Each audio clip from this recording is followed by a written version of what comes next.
I said, no, it would far benefit me if Grant had it. That would be... Because then he could have to have all the things, and then I could just come with him. Yeah, exactly. It'd be way worse for me if I had the car. That'd be terrible.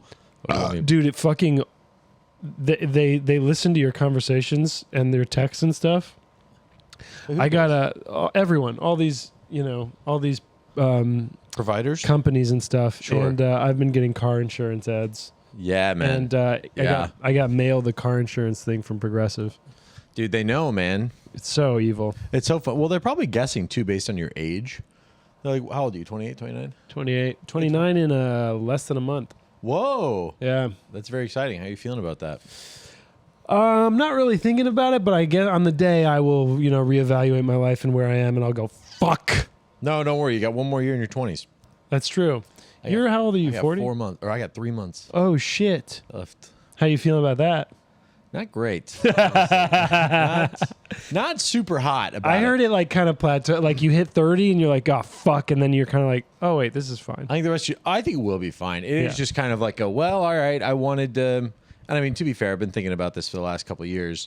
Like, well, I wanted to be married. I wanted to have a family. I wanted to have a yard. I wanted to have, this is back when I was a teenager. Sure. And I thought things just happened to you. Yeah. And so I was like, well, I'll be married. I'll have a couple kids. I'll have, whatever. Yeah. And then by 30, I wanted to have like an 8-year-old. Yeah. And be like, well, boys headed off to second or third grade. It's crazy. It's already in third grade, and now I'm like, I should stop masturbating. It's sure. like a very different place. Life humbles you. Yeah, exactly. I shouldn't masturbate. But for New York, you are 22. Sure. No. Right. For the world that I'm in, it is pretty normal. But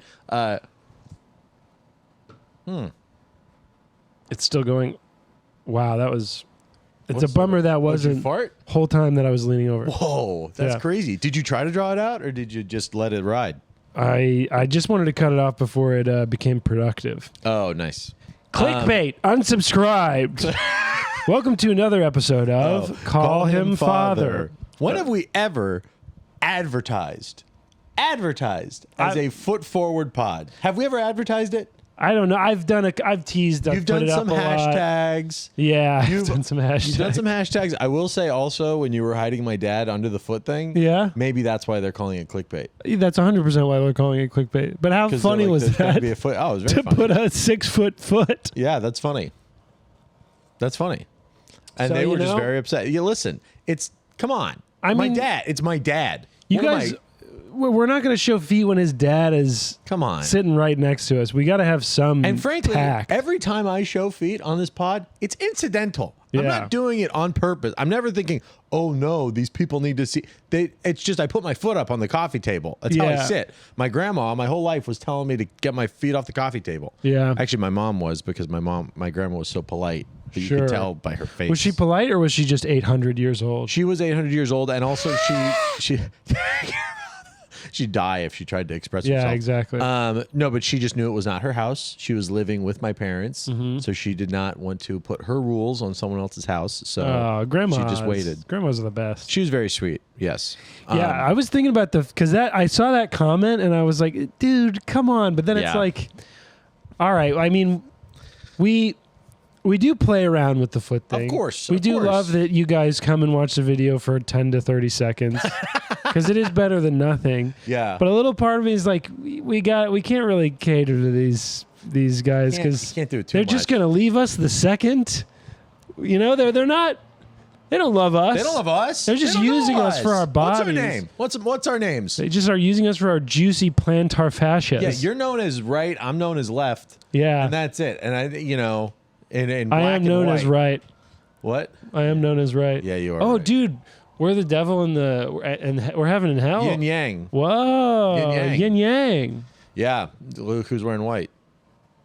Yeah, pretty dirty. Hard to keep it pure though. Just got off. Just got out of the laundry. Literally the laundry basket right there. Just got out of the laundry. Wow. But It stays after a while. Anyway, Especially when you're so just walking with your socks in the dirt. I guess so. I mean, not really sorry, but you know what, man? You guys, you'll find another video of two dudes Listen, doing something similar. If you guys wanted something that was actually foot forward, Go to Pornhub. Go to Pornhub. Yeah. You can't be like, oh, this was an accidental. This is a natural video, and there wasn't enough foot. Yeah, that's the point of the video. Is it's just we're doing what we're doing. Sure. And that's like part of the allure. And maybe you get a foot 30 minutes in. Yeah, wink, and when wink. they're scrubbing through, they're like, fast. Oh, there, and then they pause it. Yeah. It's the point is, guys, you're not listening to us. So Sorry. We're talking to the 4 people that are really listening. Yeah. One of them that's what happens to be my dad, I guess. Yeah, I was thinking we could switch it up. We could do the Bible first, and then we could talk about ourselves. Okay, sure. How do you feel about that? I think that's fine. How do you guys feel about that? 4 listeners. Take your hand off your dick and start typing. Yeah, and go clickbait, unsubscribe. That was my favorite. Our favorite comment. Well, it's The other one. there's was 2 also, to pick from. Yeah. The other one was also funny. Favorite comment. They were like incredulous. They were like, "There's no feet in this." How could you do that? What? Huh? What? Oh Man. So anyway, we're in Numbers. We're done with Leviticus. We took a little bye week. Yeah, we took a bye week with my dad. to get by with Josh's dad. Yeah, and we talked to him a little bit, and now we are in. Really nice guy, Jack.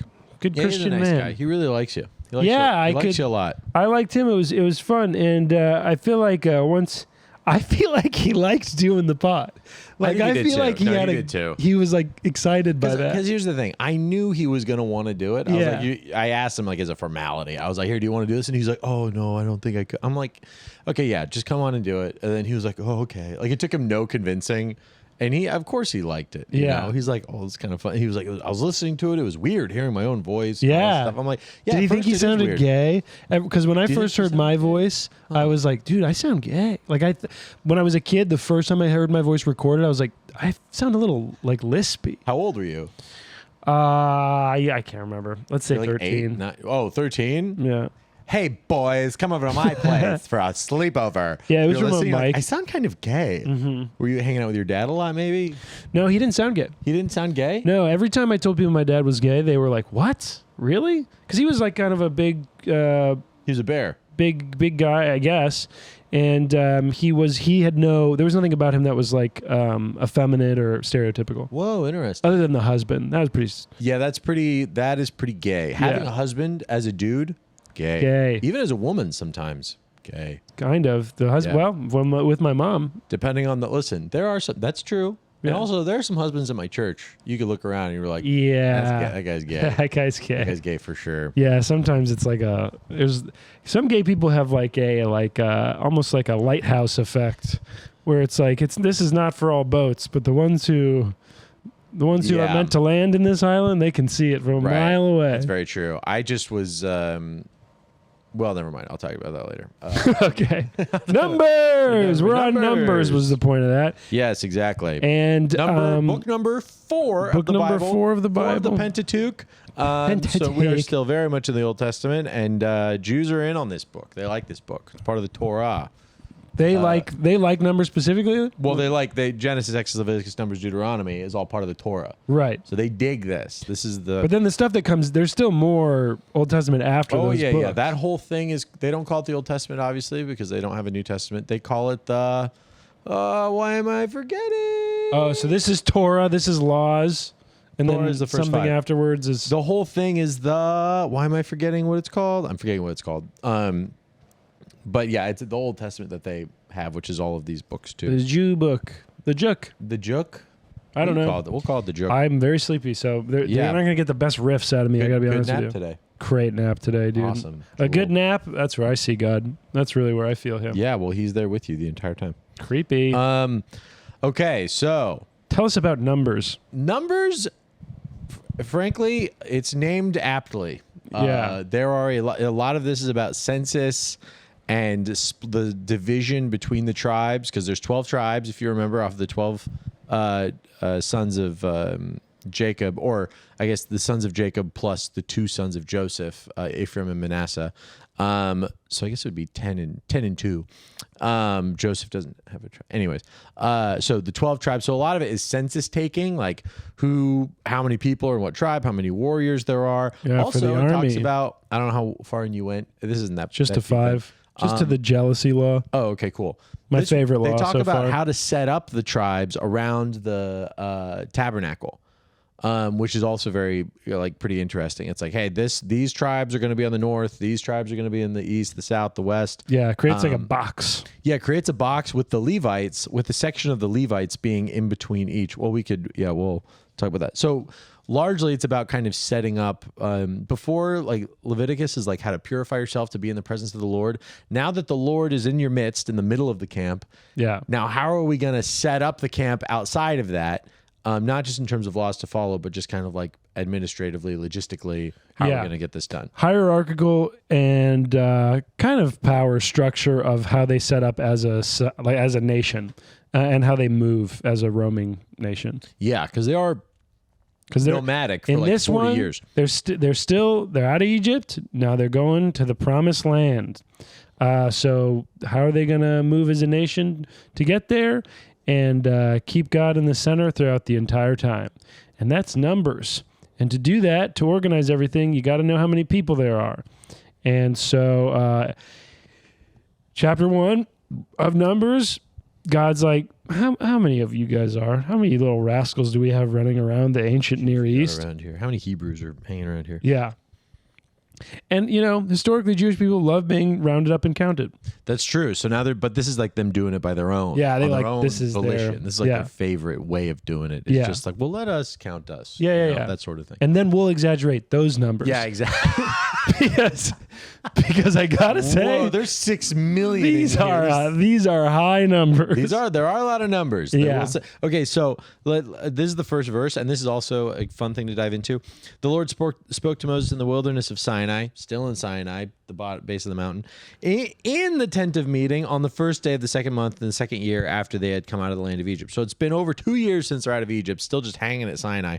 Got to recuperate after being a slave. That's a good point. You got to rest. 400 years of slavery, 2 years just chilling for a bit. My mom worked for 30 years. She retired 5 years ago, and she's just now beginning to clean the house. It takes time. Good for her, man. Yeah. Good for her. What'd she do? Oh, she looked OBGYN. Yeah. Yeah. The yin to my dad's yang. Dream job. Yeah, she's kind of a yin and wang. How about that? Lesbian.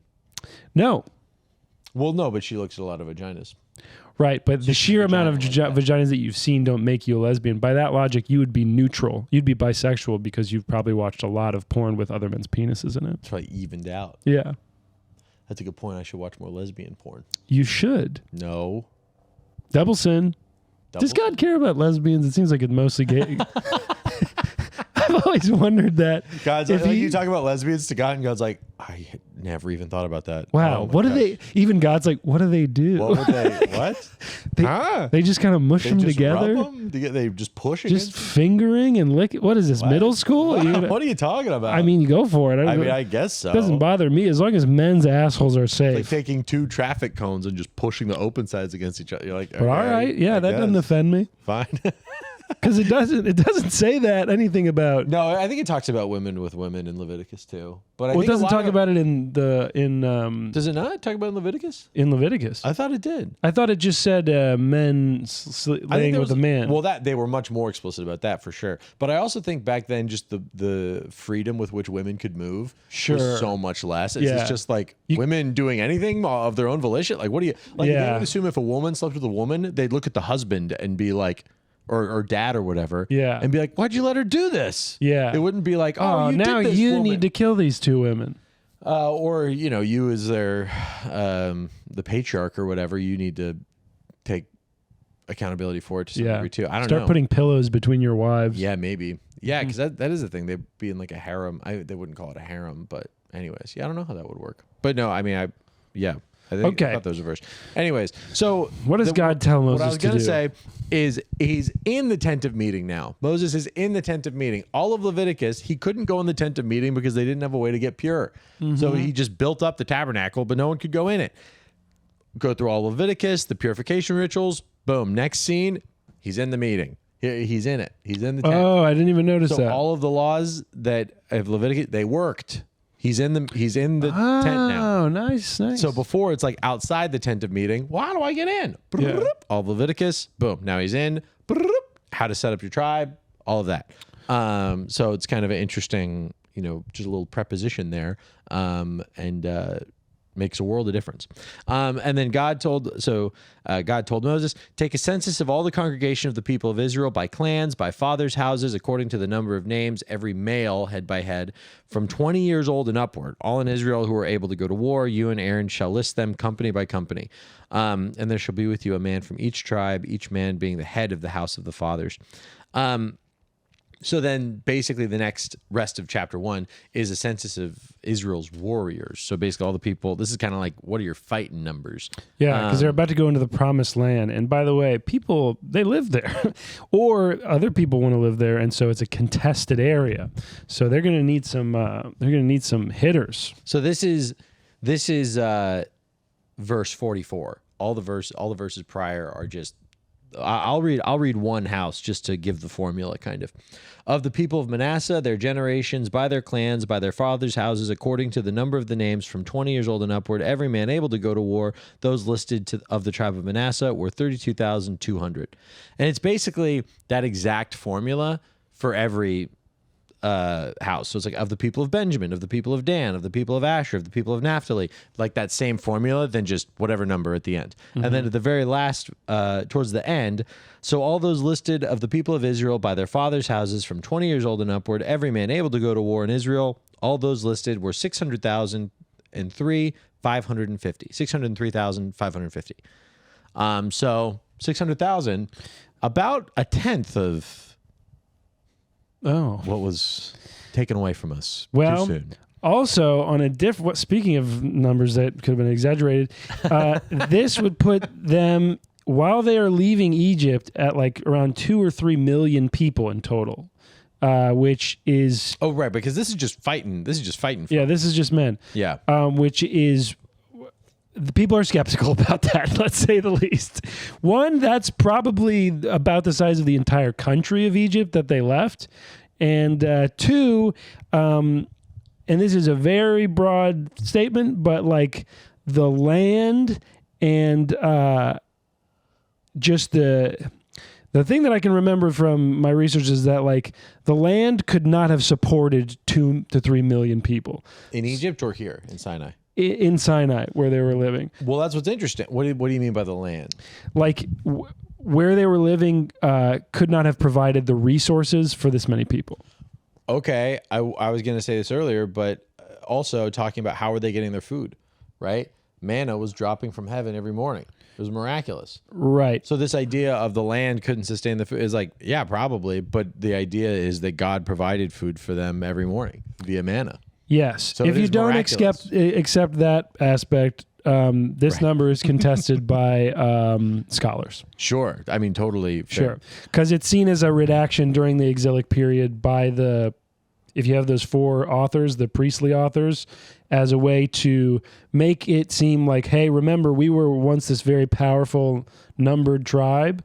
And even though we're getting pushed out by the Babylonians, we will come back to this thing. Like God will look after us and get us back to this massive number. The number that I saw was anywhere from on the low end 10,000 and on the high end 75,000.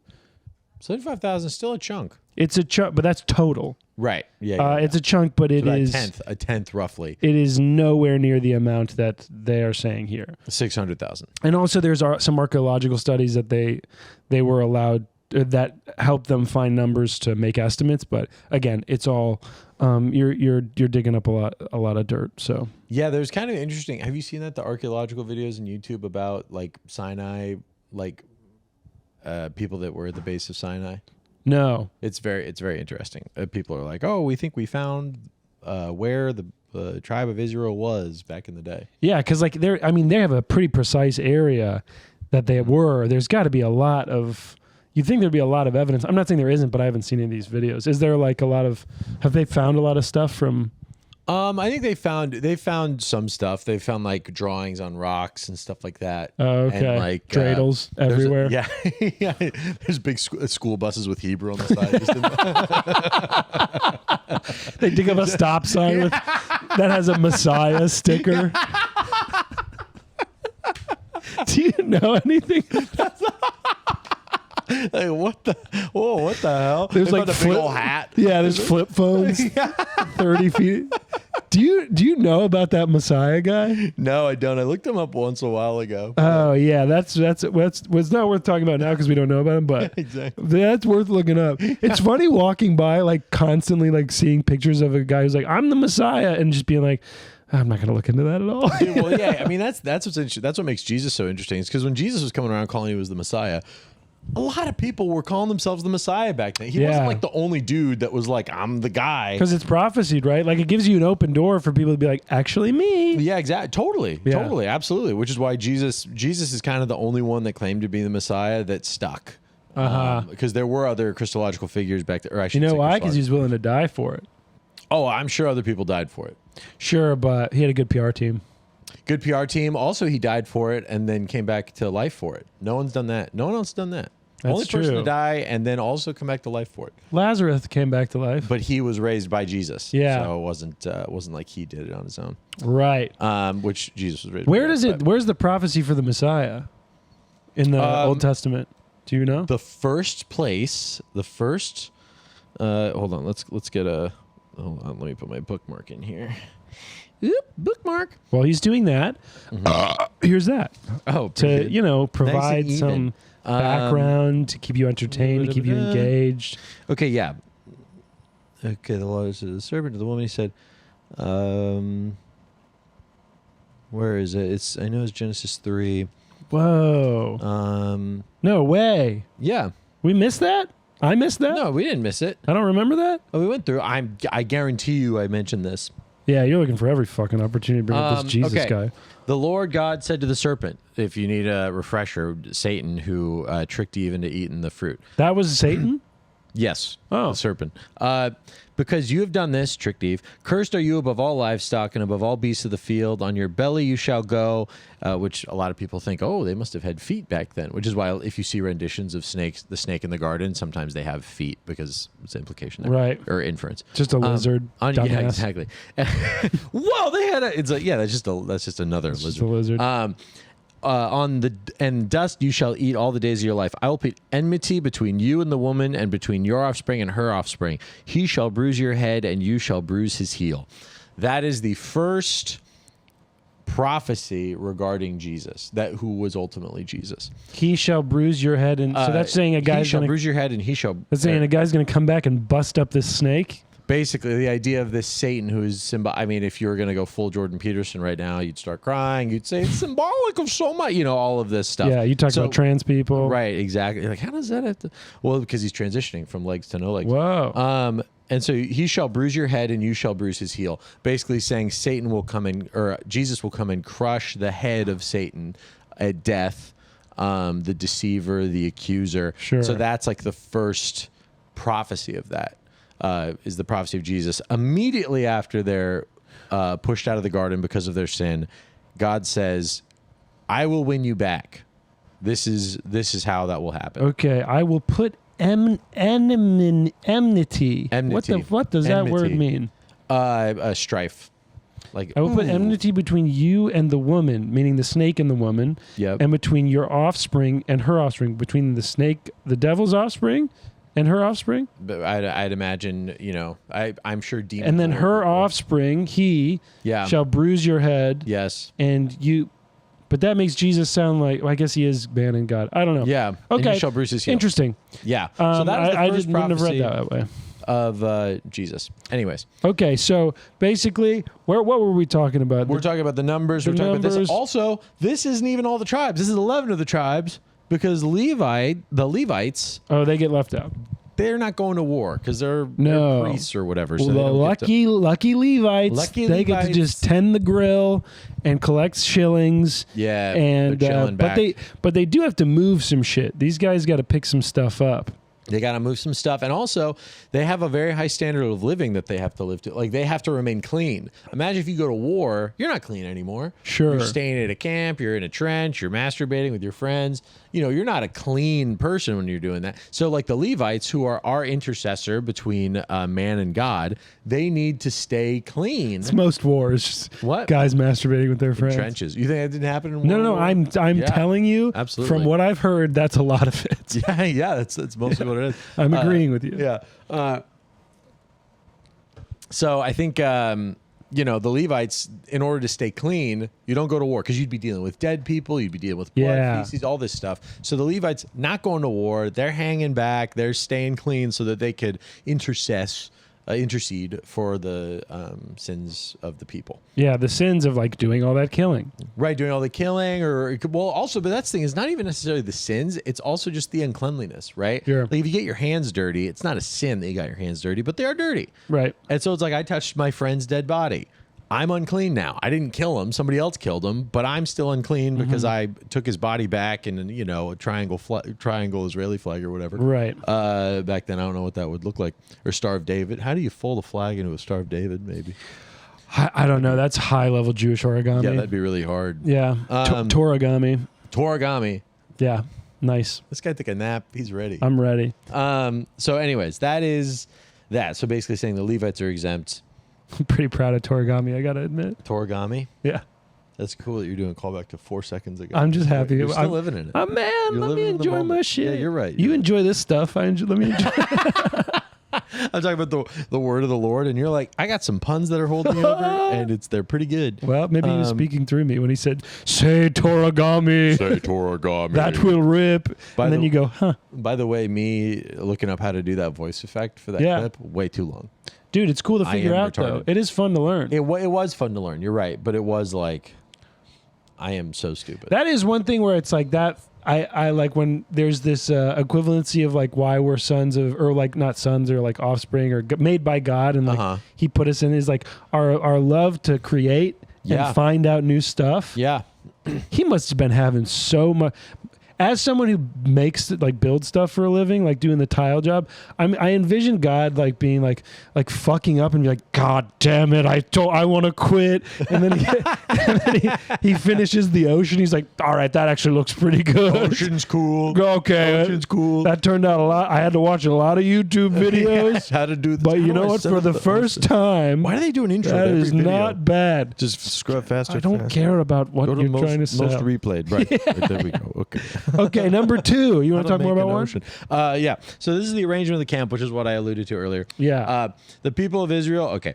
The Lord spoke to Moses and Aaron, saying, "The people of Israel shall camp each by his own standard with the banners of their fathers' houses. They shall camp facing the tent of meeting on every side." So this is like, you know how everyone faces Mecca, or not everyone, but Muslims when they're praying. This is like the whole camp faces the tabernacle, which is dead in the middle of it, and everyone's looking at that because that is the center of their nation. The camp on the east side towards the sunrise. This basically it says 3-3-3. Wait, is it 3-3-3-3? Yeah. No, but it's not, because 3, 3, 3, 3, and then there's the 3 in the middle. there's 2 in the middle, because the Levites are the ones that are surrounding the middle. So who is the one? 3-3-3-3. Why am I getting confused? Issachar, Zebulun. 1, 2, 3, 1, 2, 3, 1, 2, 3, 1, 2, 3. And then the Levites. The Levites are in between. Like, you see how the Levites are on every side? In between. We're looking at a nice little diagram within the Bible here. Okay, 9. Wait, that's 12. Right, that's 12 plus the Levites, 13. Huh, again, I'm the confused. numbers not adding up. I'm sure they're adding up. They're not adding up, and the whole thing's false now. This like super simple explanation right in the Yeah, but the text is tiny. Yeah, it's really hard to read. Is this also where they talk about the 22,300 people who like, so God is like, the Levites are all the firstborn are mine, but the Levites are basically, I get all the firstborn. Right. But because of the Levites do all this cleanliness stuff, they act as an exchange As the for the firstborn. firstborn. Yes. But there's more firstborn than there are Levites. So there's about 300 more firstborn than there are Levites. So those need to be compensated for. And so all of those people need to pay 5 shillings to the temple. Is that in 2 or is that in 3? That might be in 3, because I remember reading that normally the firstborn of anything it's in 3. The firstborn of anything is the Lord's. Yeah. And then because the Levites are there, God's basically saying, well, I'll just take all the Levites so you can keep all your firstborn. I don't need that. You know? Yeah, it's the redemption of the firstborn, the last part. Oh, got it. Okay. Do you want to? Yeah, so you kind of just did, but yeah, that's another area where, as someone who's reading it for the first time, it's kind of easy to be cynical and be like, well, that just seems like a kind of a money raising scheme. Well, if it's a money raising scheme, why stop there? Just keep going. I mean, you could say like they can't give them everything, but this is a good way to get money back into the temple. Right, but they're also giving money for their sins. They're buying stuff. I mean, like there's a lot of different revenue channels going on right now. Okay, so then you don't need to do the other things. You also have this. It's just like it's like, you know, when your dad was talking about how they like, it's the one time of the year where those Christians came and they talked about tithing. Yeah, that's where a non-initiated person's, like, my personal mind went. It's like, that just does seem like the priestly class being like, here's a number of over, come and give us some money. Yeah, I think. Well, here's I think a big problem is that's kind of what you saw it turn into. Sure. Again, foreshadowing the New Testament, there's a point. Well, not foreshadowing, I'm just talking about it. There's a point in the New Testament where Jesus sees the money changers and the money lenders and all of this stuff in the temple, selling, making money, turning a profit. Like these people who need sacrifices, these people are poor. They buy like a turtle dove or whatever. They're getting upcharged, whatever.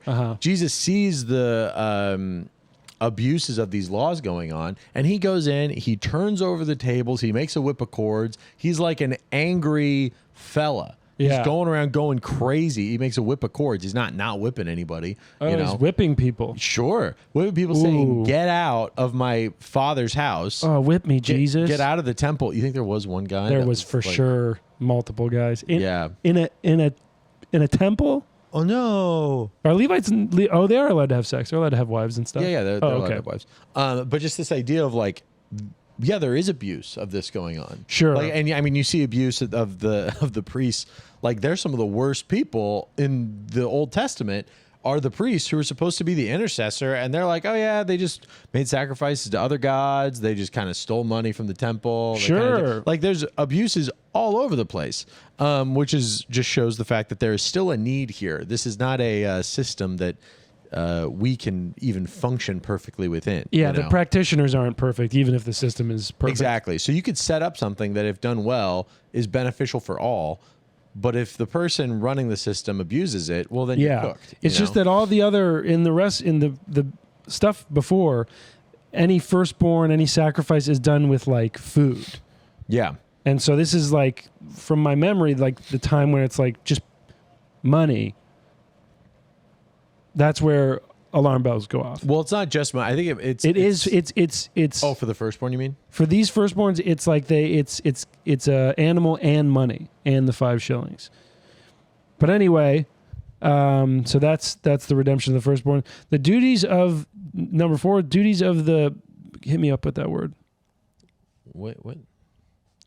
Oh, Kohathites. Kohathites. That's what I would guess. So now we're into the bureaucracy portion of the Levites, and this is we divvied everybody up. We've redeemed the firstborns.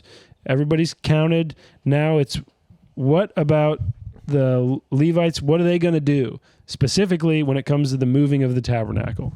And they are broken into sections like the Kohathites, some the mezzanines and the mezzanines.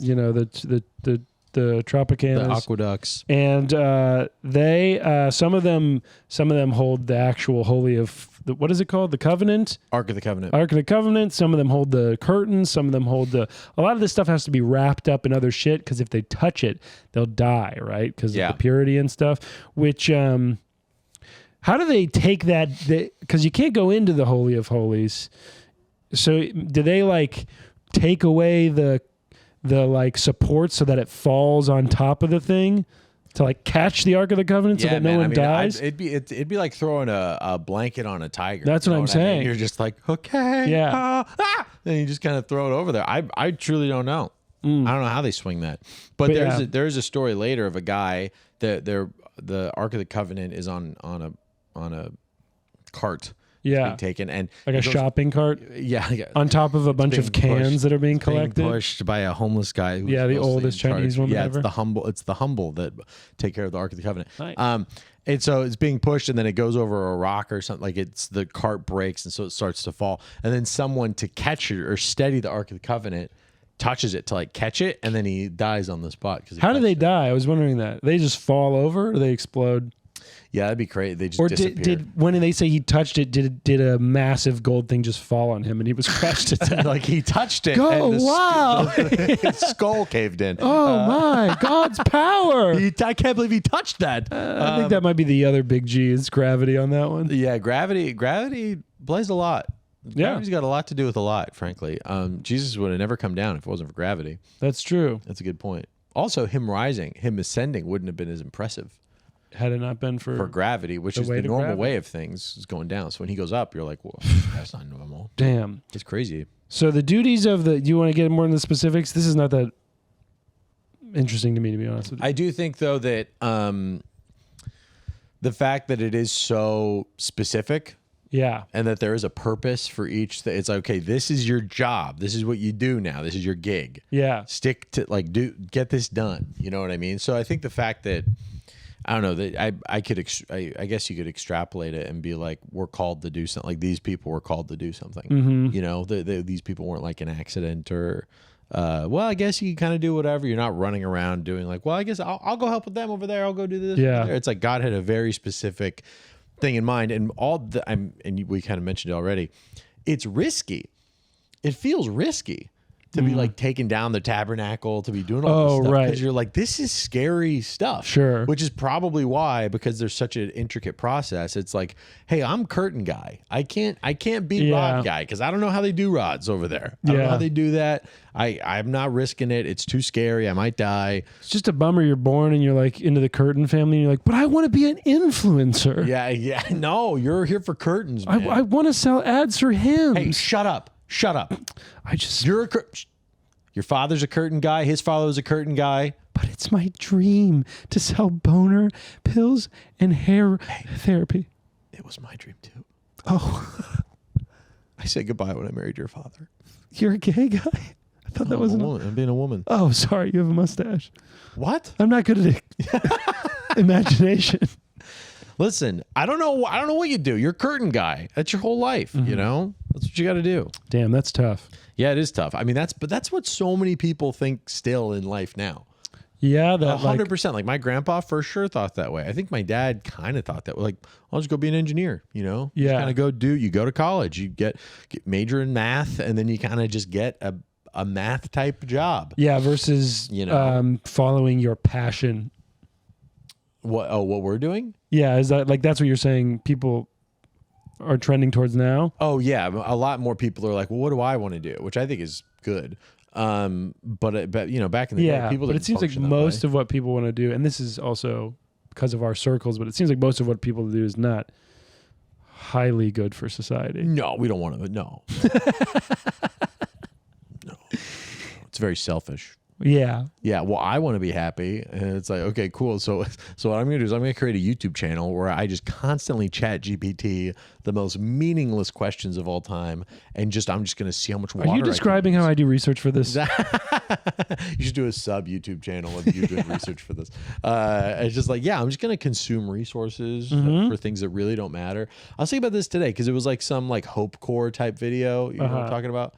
On YouTube where it's like, look, isn't life amazing? Isn't it beautiful? And like there's this guy sitting with his head against a bus looking out, and it's, you know, you see the trees and the sun's going by and this nice music in the background, and you're like, wow, it's amazing to be alive. And he's filming himself the entire time, and I'm like, the fact that he's filming himself means he's not happy. Sure. It's just if you're filming yourself, you're not happy. Like to have an incredible moment like that, you're like, I should. It means you're not present in it. It means it's totally about the filming and not the actual moment. Because you can't just be in the moment truly when you're like, I want other people to see this. Yeah. All right. So it's like, okay, oh well, you just ruined it. I mean, it is fragile. These moments that are amazing are so fragile. The second you're like, I want someone out. You ruined it. Yeah. You ruined it. Because it's not supposed to last forever. No, it's not supposed to. Yeah, and dude, it doesn't last even for a second as long as you're thinking of other people while you're I hope they like this. Right. Now as long as you're doing it's not it even for you. Yeah. It's crazy. That is one of the toughest things to see in the wild is the guy who is like walking down the street vlogging, or sometimes in the West Village, you'll see those guys who like for a while were just making money by like doing the same move. Like if you sent them $5, they would do this move. If you sent them $10, they would do this move. What? You never saw these people? No, dude, they were in like fucking insanity loops. They would post out in public. People would watch them just be fucking, weird and give them donations. And they would be like, thanks for the $5, gloopy. And then they would be like, dancing, doing these. It's like Fortnite, like dancing. It's really disturbing. And so people would like it would be like a Zoltan type thing where you just put money in and just do something. I thought you were fucking up Zoran's name. No, like, Zoltan, like the Zoltar. Zoltar. Yeah. The hijab guy. Yeah, who's just turban. Yeah, sorry, did I say hijab? No. Yeah. Hijab is for women. I was thinking of. I was about to say Hasid. I was thinking of Hindi. What's the word? Hindu? No, Sikh? not Hindu. I was thinking of Sikh. Still turban. Yeah, still turban. Why did I mess that up so bad? Yeah. Oh yeah, because I'm white. That's why. Because you don't know about that stuff. Because I'm ignorant. That's why. Let's talk about stuff you know, like unclean people. I don't know this either. Chapter we were just talking about those guys. Chapter 5. Yo, chapter 5. I'm saying the chapter because we're in numbers. Oh, right. Yeah. Oh, yeah, that's pretty good. Mm-hmm. Number 5. Also, a lot of verses in these, too. I mean, verse 49, a chapter, there's a lot going on. You're just saying the numbers. There's so many more verses. Dude, look at this. I mean, this is like a Russian literature page that's intimidating to read. This is terrible. I mean, I don't know if there's even any point of showing this. Not a single point. No paragraph breaks at all. Yeah. I mean, there's a few, but it's terrifying. It's a really daunting read. It's weird that like good writing when you begin is like cut it, no run-on sentence, and then when you become a great writer, it's like how can I make the longest fucking sentence on earth? So like you read Infinite Jest and there's like a whole page sentence that you can't even track, and you're like, listen, you're real good at words, but I don't think this particular thing makes you a good writer. No, he's being a dick, dude. He's playing with a lot of the time he's being a dick. But okay, the reason 5 is interesting is because you have the jealousy law. Is there anything that you want to talk about before we talk about the adultery law? Regarding the jealousy law or regarding the... No, you want to talk about anything before we talk about the adultery thing? Because the adultery thing is the kind of most notable part of this. Yeah, for sure. Not that complicated. Before it talks about unclean people, specifically leprous, and it's like, hey, get them out. Someone's got leprosy. Maybe that's just why they were successful. Clear them out of here. That's the real defining thing between them as like an ancient Near East religion and other ones is they were just like, guys, lepers got to go. Yeah, and then right afterwards, it does have a section called Confession and Restitution, which is kind of a nice thing. It was like restitution is really important. There's so many cultures that didn't have that. Like this idea of forgiveness is kind of like, even in today's culture, I'm seeing a lot. I feel like I'm seeing more of this. Maybe it's just my algorithm or whatever, but it's like, no, we can't forgive. We can't do all this stuff. Like it's like these things are too evil. We can't forgive them. And I'm like, yo, if you're nixing forgiveness, you're cooked, dude. You are cooked. That is what a great message packaged in the most gross millennial terminology. Oh, if you're nixing forgiveness, you're cooked, bro. If you are nixing religion, you are cooked. You are cooked, dude. Chat, we're dead. Yeah. With no forgiveness, we're dead. Jesus played Fortnite. That's what it would sound like. Yeah, exactly, dude. Have you seen? There's a really funny Instagram account it's a Christian account of a guy spreading the gospel on Fortnite, and I don't think he's being like sarcastic. I think he's real. And he like takes Fortnite players in their Fortnite skins to like water areas, and he tries to baptize them, and they like kneel in the water to like be baptized. It's like he's being dead serious. I think it's really cringy. But anyways, your Fortnite avatar goes to heaven because it's baptized, but you don't. Yeah, exactly. That's rough. rough. Oh no, I had to be baptized, Real not just water. my skin. Anyways, and he shall make full restitution for his wrong, adding a fifth to it and giving it to him who he did the wrong to. Anyways, I just think that's something worth mentioning because restitution is really important. Really important. Confession and restitution. I mean, just those two words, really important. But you got to believe in restitution to confess. I think that's another thing. It's like you have to believe that you can make up for what you've done, and or else you're just going to hide it. You know, like. Well, I think that is an important. You have to believe that you can make up for what you've done. Back then, I mean, you have to pay for it and add a fifth to it, right? Yeah. You have your family come and save you or whatever, Yeah, right? yeah. Jesus introduces this new idea of you don't have to make up for what you've done. I did. I was the sacrifice for you. Right, so but you don't have just to get do to it. keep doing bad stuff. Like, No, but okay. Well, I mean, in a sense, if you love God, then you'll try to live for Him, which means the rate of bad things you do will in sanctification it'll go down. Sure, but. In this idea of like, oh no, there's nothing I could do to make up for it. Like, you're right. There is nothing you could do to make up for it. But you've been forgiven regardless. God has forgiven you. Like, He has made restitution for you. That is what makes it so beautiful, is the fact that I can't make up for all the bad stuff I've done. The people I've hurt, all of that stuff, I can't do anything. I can't just be like, oh, that never happened anymore. yeah, And it's like, no, but it did happen. right. So what can I do? And I can't do anything. But the reality is, like, you could say you're sorry and you could try to do something, but it's not going to work. But this idea of like Jesus, if work is like undo, you can't undo what is done, right? But you can progress from what is done. You can grow from it, and you can make bad things not go to waste. Yes, absolutely. That's what I think that means. Restitution. Well, restitution, I guess. What's the literal definition of that? It feels like it hits me as in like to make right. You know, to make okay. And a lot of the times with forgiveness, it is basically saying, I accept the fact that you're in my debt, but I'm not holding you to fulfill that debt. You are free to go. Mm-hmm. That's a lot of what forgiveness is. And what that means is the person who was wronged basically just taking the hit, you know, and just being like, yeah, I'm down, whatever it is you wronged me, you know. And that's like that is the nature of forgiveness. It is costly to the person who was wronged. You know, it's not like, oh yeah, nothing happened. It is costly. But I think there's also that it's costly to both. Like there's something that, you know, whatever your soul, or it takes an impact from not only doing these bad things, but carrying them. Oh, and the restitution part is, what do you do with the, you know, this is hooey, but like, what do you do with the energy created from that wound? Because it can either weigh you down, or it can drive you to make that thing an effective part of the history that you are involved in, versus like just a bad thing. Like you can interrupt the cycle. I think that's true. I do think that it really depends on how you, because I totally think you're right. When you do something bad, it sticks with you. It stays with you. Yeah. You know? And it stays with the world. Sure, it does. Yeah. Like so it's an imprint on like the future society that you live in, and your social groups and whatever. I totally think you're right.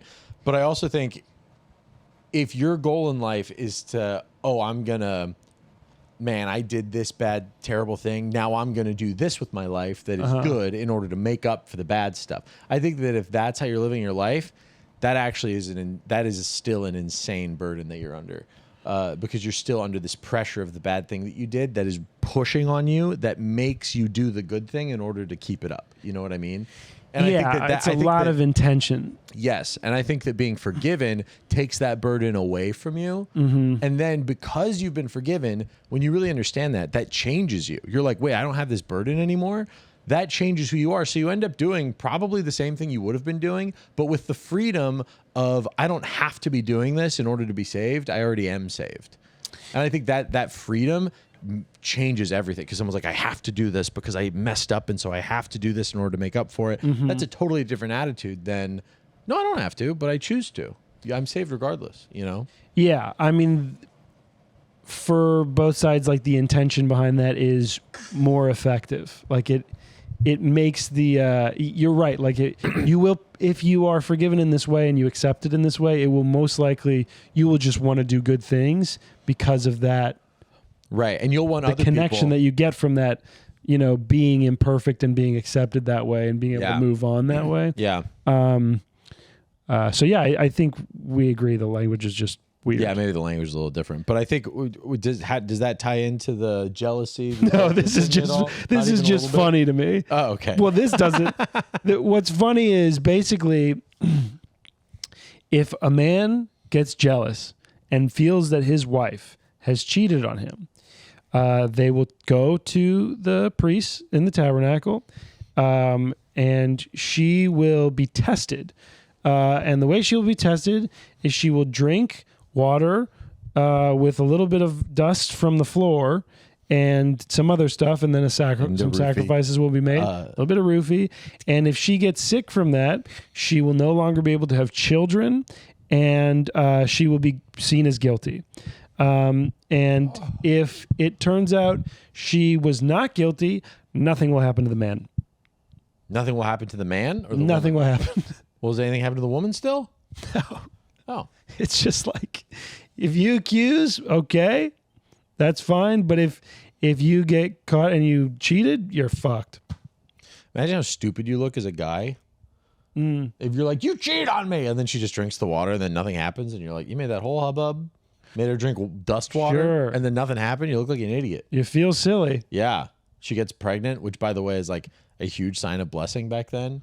Yeah, it is a Keep on your head, long-term stupid. punishment. Like, you really got to wait at least 9 months before you find out. But I think she gets sick immediately. What if that's morning sickness? Whoa. That's probably a little confusing. Tricky. Oh, she's getting sick. Oh, no. But then she's already pregnant. Yeah. Probably Yeah. from that other guy.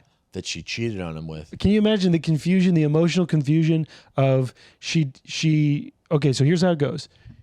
You take her, you think she's cheating on you. You take her and you go to the tabernacle. She drinks the water. She does get sick. It is morning sickness. So then she's pregnant. So you're like, oh, well so they said that means you cheated on me, but then you wouldn't get pregnant again. And then the baby comes out and it's black. And it's Jesus. Oh. Because Jesus is black. Oh. But can you imagine that roller coaster? Oh, absolutely. You're like, no, she didn't cheat on me because she got pregnant again. But she was sick, so she did cheat on me. So you're sick. Well, that's the thing. Sickness, you got to imagine. Well, that morning sickness, they all know about that back then. Oh, you think? Of course. It's happening. There's a lot of women in this camp. Of course, they know about the trends of pregnancy. Yeah. They're like, all right, you're going to get a little sick. So they're like, all right, and maybe what if it's just like a fever, Like if there's no nausea. What if she already has leprosy?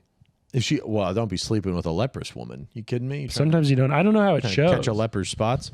I don't know how it shows. Oh, it shows, baby. No, but is it like, when are you able to give it versus when is it showing? I think leprosy, you can only give it when we've reached the point where we don't know what the fuck we're talking about. So leprosy, which is probably, this is really where we're going to hit our flow. Yeah, we're 52 minutes in. This is usually 52 minutes in. We have no idea what's going on. Perfect. Yeah. Just where we want to be. Uh-huh. We're a little high on the Croy. I mean, we're cruising right now. We're cruising. Leprosy, when it shows a lot, is when it's most contagious. And also, you got to hang out with lepers to get it. Yeah, it takes time. You can't just like touch them and be like, oh no, I got it. It's It's like a community, which is why they it has to marinate. Yeah. You really got to breathe it in. You got to soak in it to get leprosy. Yeah. Which is why they say head the heck out of the camp. Yeah. You know what I mean, I just thought that's a funny law.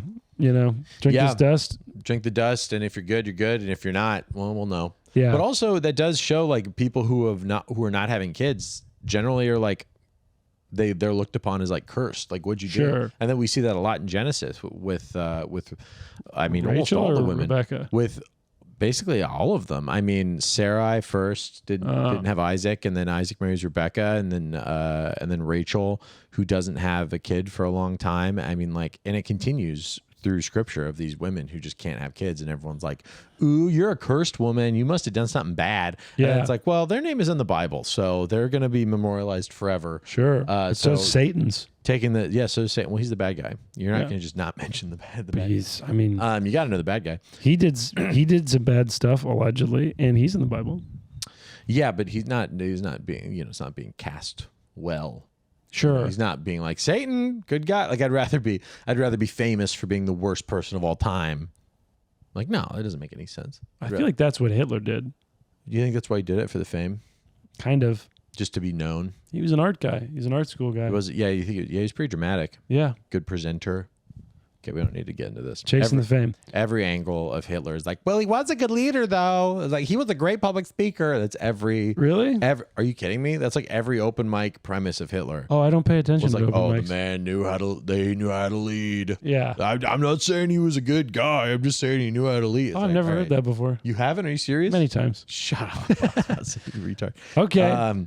Okay, well, we have 6 minutes left to rate ourselves. Yeah, what would you rate yourself? Religion 8, spiritual still probably a 5.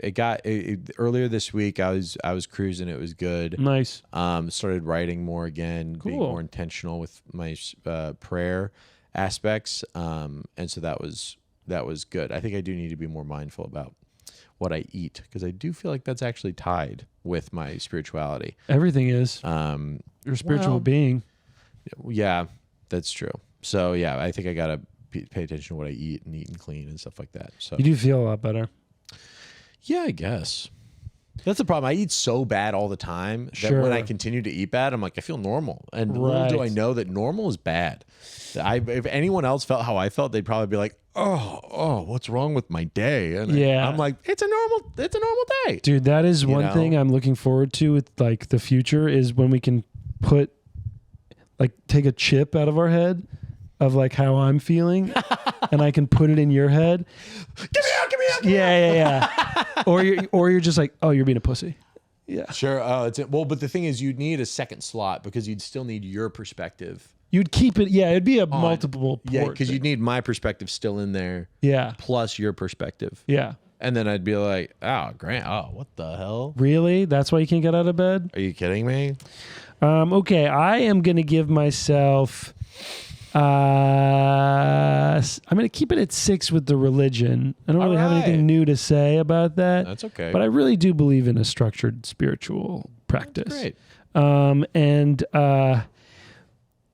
But I don't, part of it is like, I'm not probably going to convert to Judaism.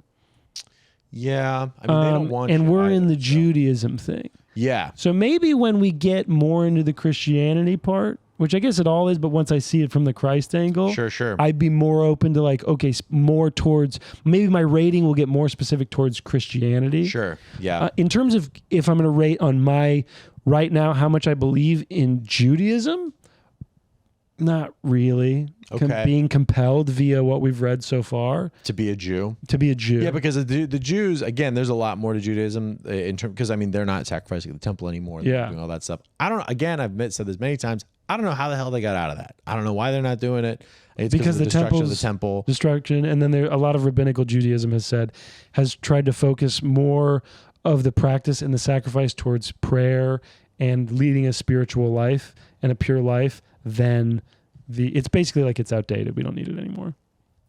Yeah, interesting. But either way, yeah. So I'm sure the rabbinical Jews, maybe they could pitch you better on Judaism than this, which is old school Judaism, and also old school Christianity. Frankly, this is Christianity part 1. Sure. This is where Christianity comes from, and says, yeah, we have the same root. So yeah, but it's almost like the New Testament informs so much of that perspective on this that if you're just going straight through this, it doesn't. I don't look at this as a Christian. There's this reinforces your Christianity.